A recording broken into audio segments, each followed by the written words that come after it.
What's up and welcome back. I'm John Stark from MacTheMovieGuy.com, your favorite blind film critic, and it's no longer October, so I'm not doing spooky season or horror movies or anything like that. I get to review normal movies now, and I get screeners, so it's a great time to jump back into films that I get screener copies of.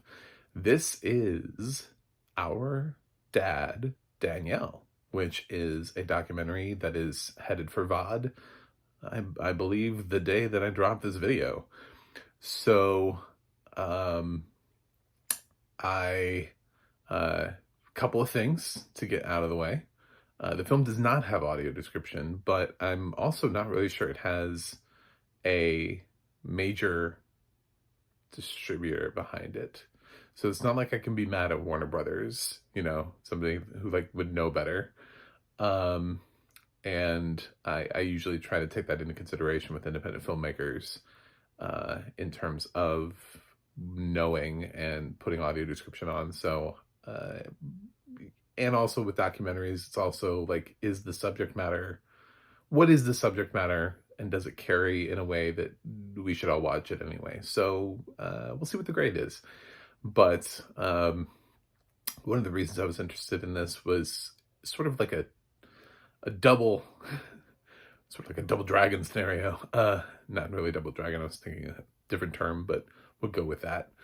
I'm also a member of GALECA, the Critics Association for LGBT Film Critics. So this was right up my alley. And if anybody's going to cover it, might as well be us. So,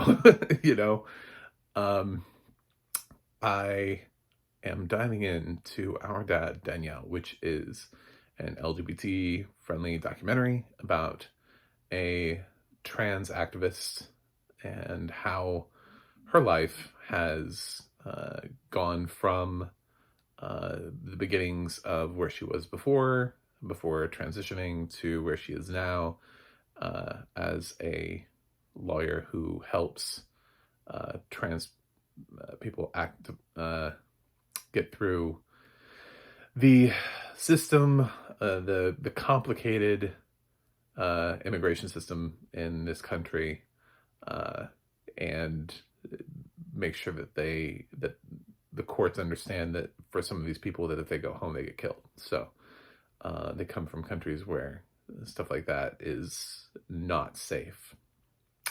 It's really a running the gamut type of documentary. It's a little bit of a catch-all, and just because I am in a organization for LGBT film critics doesn't necessarily mean that I'm immediately going to be like, this is the best picture of the year. No, this is not, that's not, it doesn't mean I'm bought and paid for. It just means I'm not going to come into this and be like, this has trans people, this is terrible, and my life is over. I hate this movie, because there are those online who would do that. I've seen them, and unfortunately, they have followers. It's weird to think that film criticism is now at a point where we have like sides of film criticism instead of just points of view. It feels very odd. But I was also offered an opportunity to screen a similar film, also with a trans protagonist, but a narrative feature. So you should see a very similarly themed review dropping at the same time. I don't want to talk about that film here, but I was trepidatious in watching that initially. I was offered that one first, and I had some red flags with the plot summary, but I was thinking, instead of turning it into maybe like a bashing situation, since neither film has audio description, I was like, I'll do both, and we'll just have a conversation about me, a gay man talking about what it is to be trans in a film, and what that looks like in representation. So in Our Dad, Danielle, we are introduced to Danielle slash DJ, as she's commonly called by those who love her. And she's got a complicated story. She waited until much later in life to transition after she got married, had a family, but she always knew she was trans and wore women's clothing when she was a kid, trying to hide that part of herself from the rest of the world, um, somewhat unsuccessfully / successfully at the same time. And uh, she makes a joke about how the CIA should have recruited a whole bunch of trans people because they were all really good at hiding, so they would have been excellent spies. And to some extent, that's kind of true when you think about how like trans and closeted gays were really good at navigating parts of their life, um, and not revealing it to the wider community. I think it's just sort of like an interesting aside, but we learned a lot about DJ and her wife and her kids, and her being a patent lawyer who is apparently the patent lawyer to end all patent lawyers. I mean, there's one of her colleagues comes into the film and is like, I came to Texas because they said if you're going to do patent law, you got to work with Danielle. I mean, like that is something, So, almost like I want a documentary in and of that myself. Like, I just want to know, how do you become known for patent law, and what does that look like? Like, what does climbing the rungs of patent law look like? I feel like it's the legal drama we never get on television. It's always, guilty, not guilty, patent law. Feels like the legal drama nobody's had before, and this would make for an excellent legal drama, as explaining patent law to people and be like, well, it's not that simple.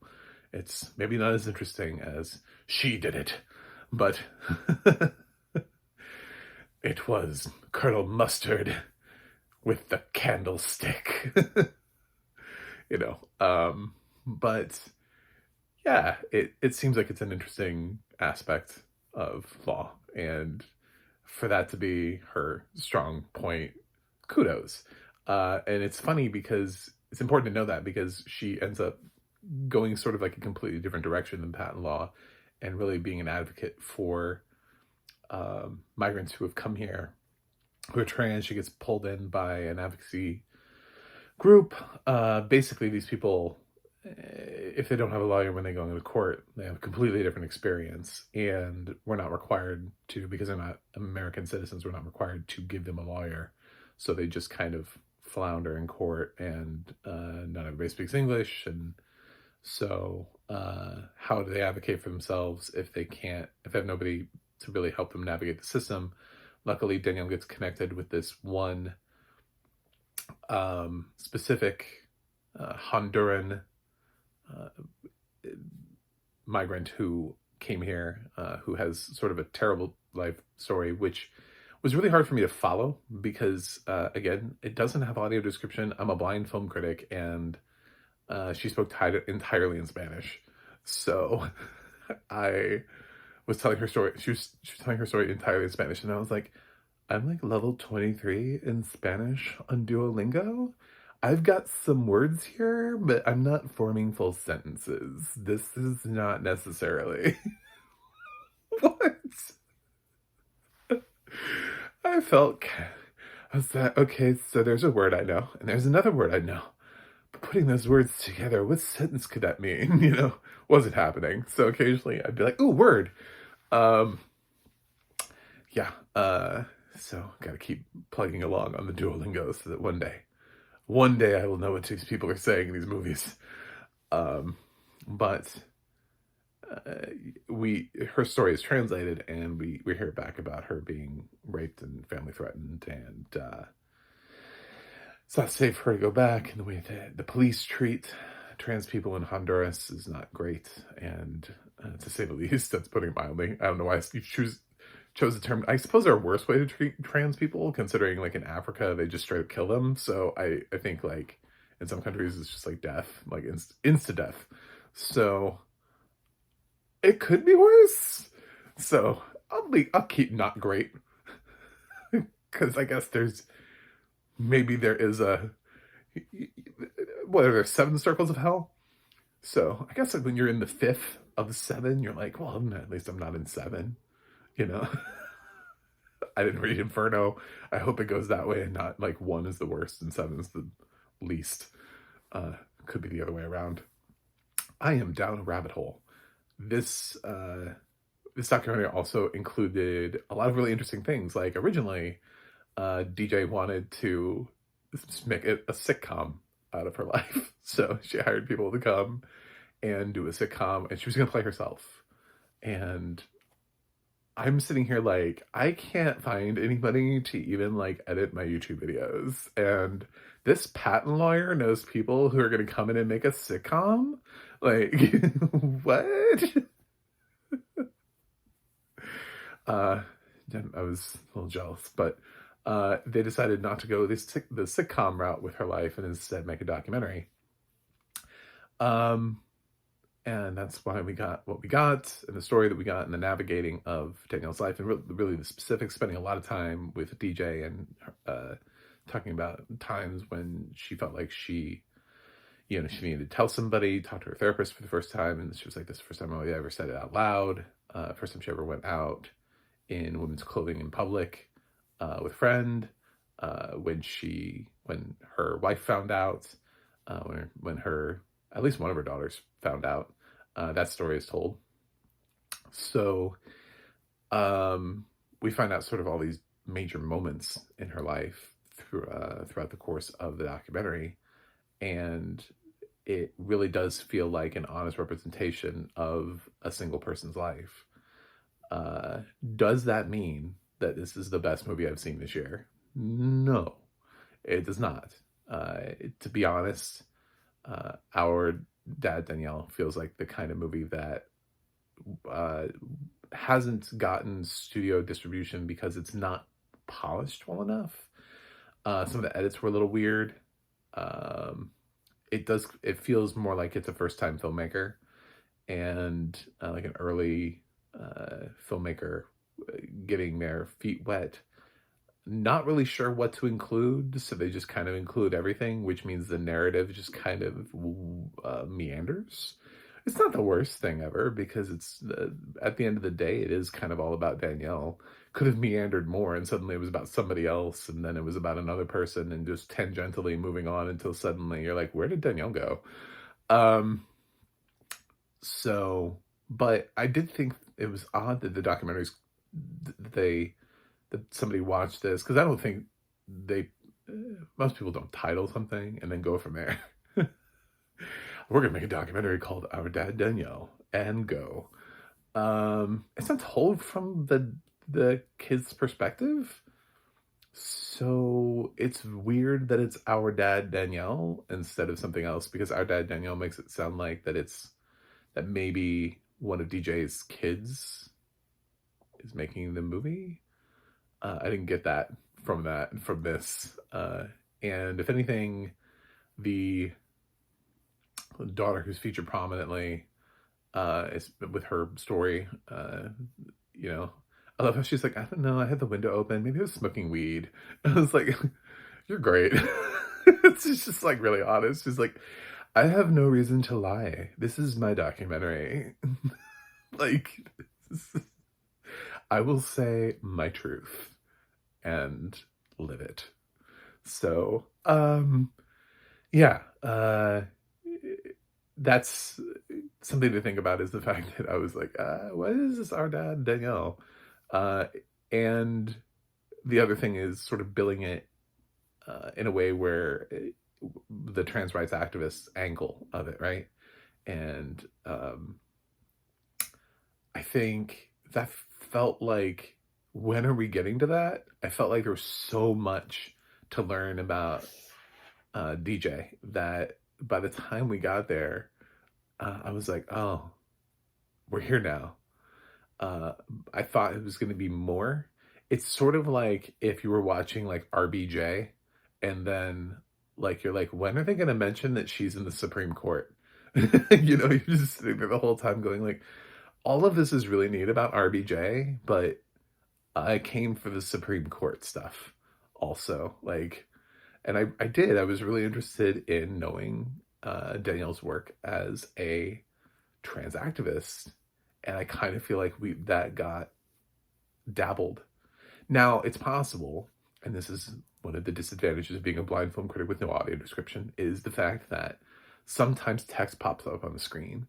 So and documentaries love to do this at the end of the movie where they're like, since filming, DJ has helped over 1 million trans Americans. You know, that could be on the thing. That could be, we could be listing her achievements. She's won 275 awards for helping in this field and has gone on to, I don't know, she won a Grammy for recording I don't know. Sometimes I like to put those things at the end where you're like, wow, oh my God. And I thought about that even from my sighted days. Yes, I used to be able to see. I remember sitting in the theater like with Spotlight and what text does in Spotlight, but when you're done with that movie and it's just text at the end and it's so impactful. Possibly the most impactful thing of Spotlight is right before the credits roll, the listing of all those cities. So, because you're just like, okay, well, that was one screen. Oh my God, there's another screen. Oh my God, there's another screen. And you're just, it's just like your mouth drops. Like, you're like, so I'm very aware of the power of using text to explain something that they don't have time narratively to explain. But I would argue perhaps that they did have time to explain. It's not that DJ's life is not interesting, but I don't know that I needed all of it. Or I needed it to be about that. You know what I'm saying? Like, I just needed it to be about DJ and not worry so much about her being a trans activist, which I feel like would be the less interesting story. Again, would you show up to an RBJ documentary and then be just perfectly fine with them cutting short of mentioning that she joins the Supreme Court? You'd be like, what? Excuse me?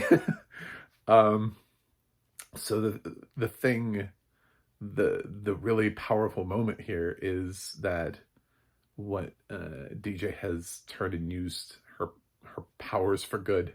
Not that she's patent law. I'm sure she was using her powers for good there too. But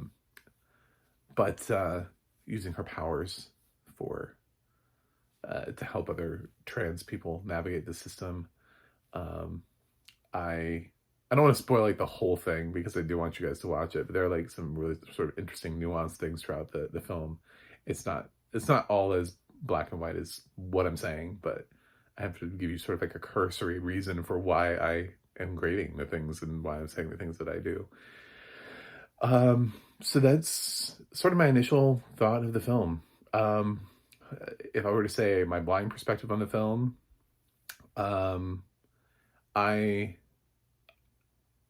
but the closest comparison that I have in terms of something that was audio described that had a trans lead recently was Will and Harper. And I was glad at how very sort of neutral the film approached Harper with pronouns and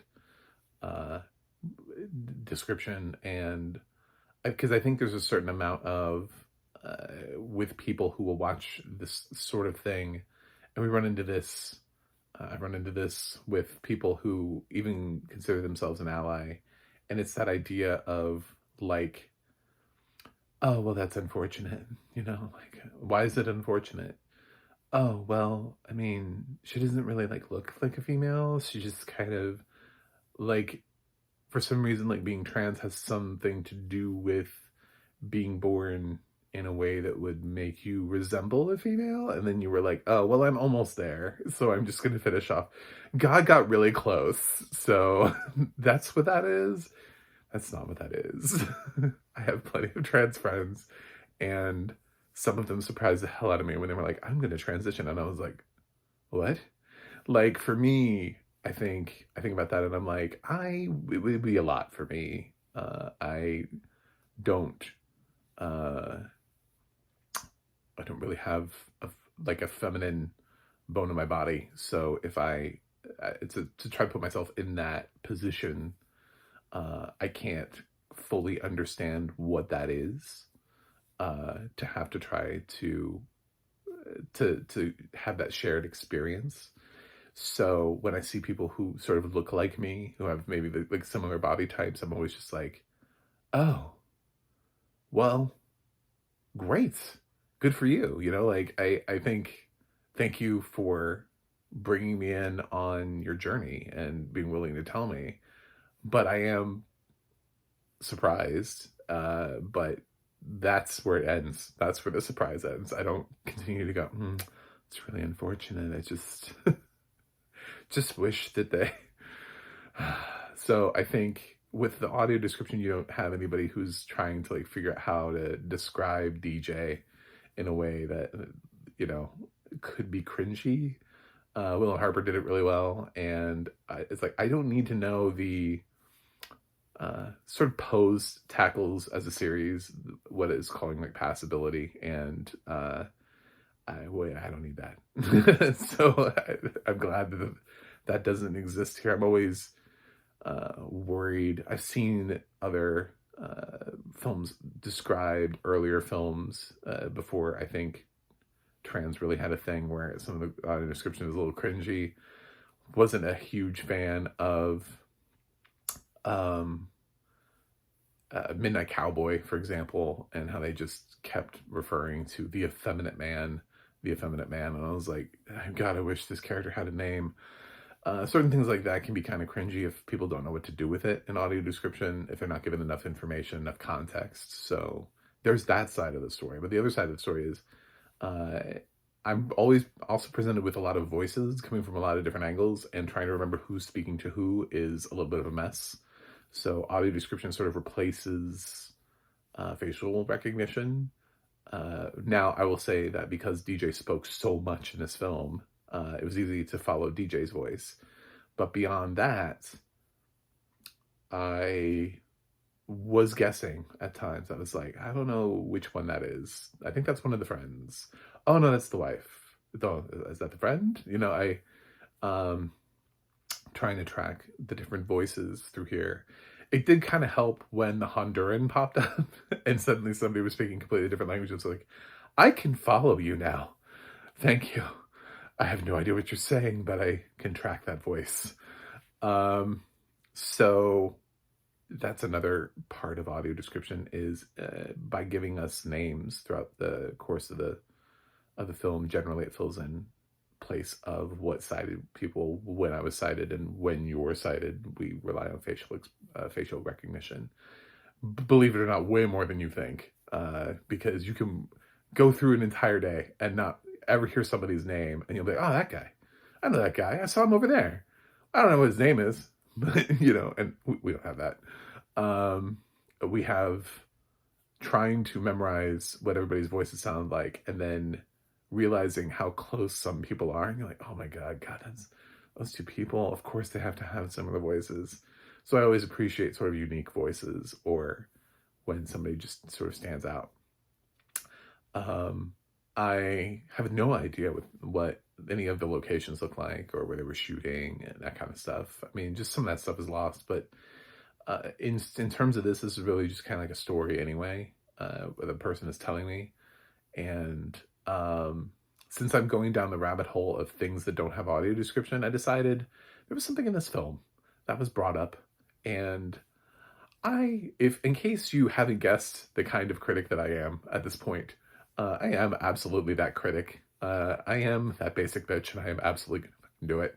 So, DJ had a medical crisis. I didn't want to spoil that, but there is in the middle of this film. They'll talk about it, and during that, DJ wrote a book, and it was made into a movie, Leaves of the Tree. And it absolutely does exist. And it absolutely is on Tubi. And I've absolutely watched it. So, if you would like to know what my thoughts on Leaves of the Tree are, starring Eric Roberts, Sean Young, and Armand Asante, please check that review out. Because, and I go into that full well knowing it does not have audio description, but I was too intrigued when they were like, um, and Eric Roberts played our dad, and I was like, what? Excuse me? And Sean Young, and they're like, yeah, Sean Young is so like our mother. I was like, I've never heard anybody say that before or want to say that about Sean Young. I have to see this movie now. So I was too intrigued to pass up the opportunity when I saw it was on Tubi. So I'm going to leave that for that review. Yeah, so like I said, another one of the reasons I wanted to tackle this documentary, this is a really long review, is that I was presented with two films that are both being released rather simultaneously with sort of a trans-centric plot. One of them clearly leaning positive, being this film. The other film could go negative. Had the potential, like I said, red flags, for not being the experience of which I would, and I didn't want it to just turn into a rant on the representation of trans isms. There was something that was said in this film that I was thinking even about me as a gay person, also as a blind person, and there's sort of a narrative about, the whole I didn't choose this. This is a terrible choice. It's hard. Why would I do that? I wouldn't make this choice for myself. It's not necessarily the most positive narrative in the world. It's absolutely DJ's narrative, and she can own it. And I'm not saying it's even it's not the wrong narrative. It's a narrative that will bristle some people in the community about, they're sort of like this has been thrust upon them, and they wouldn't take it otherwise. Like, I wouldn't be here if I didn't have to be. I wouldn't make this as a choice.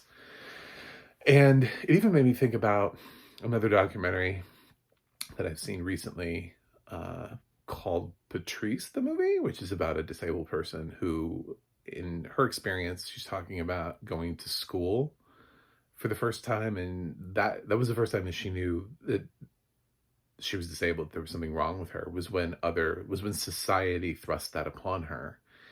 And I think that's probably the takeaway that I wish we had talked about a little bit more, is that often those of us who are in fringe little groups, whether it be disabled, whether it be part of the Rainbow Coalition, whatever it is, we don't know that there's anything wrong with us until somebody says something to us. I think when you think about Black people in America, and their experience is entirely different than Black people in Africa, where they grow up in communities that are like predominantly them, and there's nobody around like reminding them of their terrible, history of American society, and it's just a completely different life. And then they go to other countries, and that's when they start experiencing I'm Black. But when you are in your own society, you don't see that, as much. And so I kind of wonder how many people, if we were all just less assholes about life, would not have that same approach of feeling so bad that, I didn't choose this. I would never choose this for myself. That sort of thing, if society didn't thrust that upon us constantly, if there wasn't such a fear of saying those little words and saying I am blank, or realizing that you were born blank. And it's something that she talks about, but I kind of wanted to go down that rabbit hole a little bit also. I was like, if this film is going to stay a lot on Danielle, I kind of wish we had talked to somebody who mentions that part of her, which is the real tragedy is that the world has thrust that upon you. It's not something that you would feel naturally, because if DJ had been given sort of a very neutral existence in which nobody said this is right, this is wrong, and just started picking out what clothes felt right for her, um, I don't think she would have even have thought I was making the wrong choice. I was just choosing what felt right for me in the situation. You know, I started dressing the way that seemed to make sense for me, and uh, there you go. I sort of have I have a friend who's raising their kid in a situation that is as neutral as humanly possible, and it's lovely to see uh, this little boys still, because they haven't been able to, they're not really at a stage yet where everybody thinks, for some reason, I think the right wing thinks that everybody just makes like life choices when they're 5 or 6. You know, they're like, I'm this, and I know I am. But when you don't have to thrust that upon people and you're not asking them to choose, and they're just able to have a spectrum around them, do they choose to play with boys and girls toys? Do they choose to dress up once as a male presenting thing for Halloween, and then next it's a female presenting? Like, what do they do when they're never told that there isn't an obstruction there? And I think I have a friend who's somehow managing to do that without being a part of the LGBT experience themselves. And he's just an incredibly kind person. And I'm always amazed at all the opportunities that he gives to his son. And I don't know where his son is going to land, but every time he posts about all these interesting stories, I'm like, you are so bold. And I fucking love it. I fucking love that you just, like, if your kid wants to play with that, you're like, yes. If your kid wants to wear that, you're like, sure. If your kid, you know, I mean, like, anything. My son's favorite color is pink. Great. You know? And he'll have all of the love and acceptance at the beginning that so many people have not had. And so if we're talking about like the why is it that you wouldn't choose that? Why is that you would feel like that this is such a negative experience for yourself? I think a lot of that really has to do with society and the way that other people have told us for years that what you are is evil, going to hell, slash, I don't know, picket, you know, gross, yeah, yeah. keep going down the pipeline of slurs that have been yelled at you.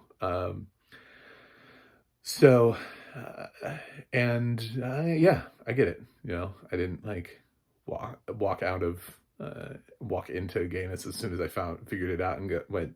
I didn't just go, oh, and just shot it immediately, because there's that fear and that trepidation of, oh God, oh no, something's happened to me. This is abnormal. They messed up. They gave me the wrong ingredients. But why do we feel that way? And I kind of wish we had talked about that here, because there's more than one times that DJ mentions that aspect, and it's not really countered with a why do you feel that way? Why is it that you would not choose this? Why is it that this path feels hard for you? Because it shouldn't, because it's who you are. And I think in the grand spectrum of making life choices, that would have been one that I would have loved to have a conversation about while we're having a conversation about everything else. Just wandering our way to the eventual advocacy aspect of the film.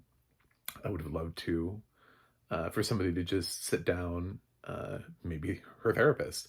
I think her therapist should be self-aware enough to understand that. If not, why do you have degrees? I don't even have a psychology degree, and I can figure that one out. So a lot of it is what the world has put upon us, and the standards, because even if you culturally and societally move from place to place, there are people who are still ending up as trans and gay in situations where it's far worse than being here in America. So it's just because they have to. Uh, but for them, I'm sure they have an even darker feeling about it when it comes upon them, when it feels thrust upon them like some sort of disease. But why do they feel that way? And because if they came from someplace where, nobody's telling them that's bad, don't do that, would they have that experience? And I don't think so. I think if we were able to, I'm not suggesting this, please don't take this the wrong way. If we were to find all of the LGBT kids and put them in like a little bubble and like from birth and just find people and they just kind of grow up to become themselves, I think those people would grow up and have the most loving imagery of themselves ever. And it wouldn't be until they left the bubble that that they would find out that there was anything wrong with them. They would just be making choices that feel like the right choices, because when we say born this way, that is what that means. That is what that means. Is it's what's abnormal about it is telling us, no, we'd rather you pretend. We'd rather you make believe. It makes us uncomfortable. Your truth makes us uncomfortable, so pretend to do this instead. We'd rather you not talk about that. We'd rather you not bring that into the conversation. And even as a disabled person, I feel that as well.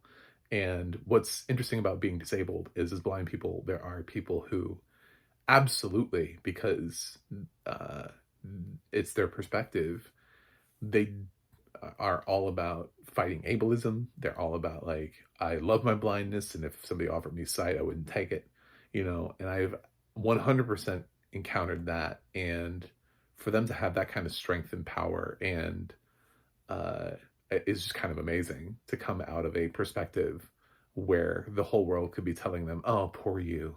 Oh, you're broken. Oh, God fucked up. Like, for there to be people out there in the blind community who are just like, yes, so what? Well, wouldn't you want? No, I wouldn't. Really? No. And they're dead serious too.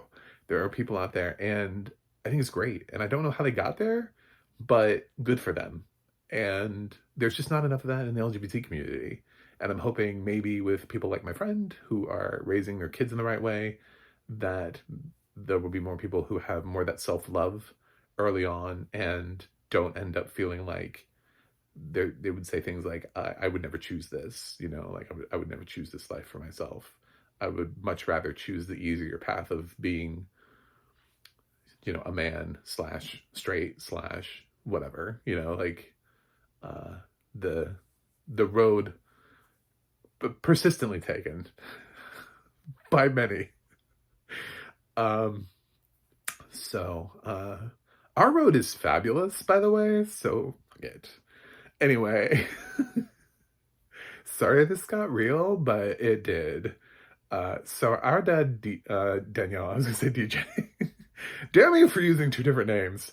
That's another thing. This documentary could be our dad DJ, and it's like they call her DJ, I think, more than Danielle in this. So, our dad Danielle, I didn't even talk about the dad thing, which is the same thing that Will and Harper does, where Harper has transitioned but still wants to be called dad in the family, like is still the dad figure of the family.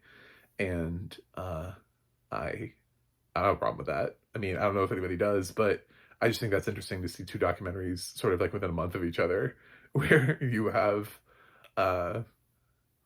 people who have transitioned later in life and still have accepted dad. All the pronouns have changed, the gender has changed, names changed, still dad. They're not trying to be like, now you have two moms, you're gonna need to. No, they still want to be dad. So, I'm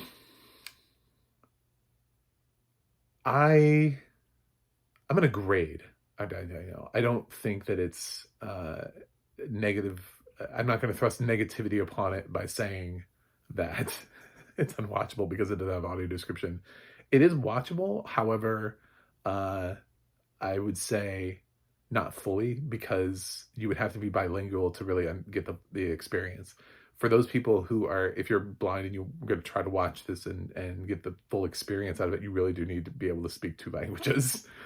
Um, because otherwise, what the Honduran migrant is saying is just going to be briefly translated to you via someone else, but you won't actually get to understand what they're saying. So a blind bilingual person would have a better experience here than I would have as a blind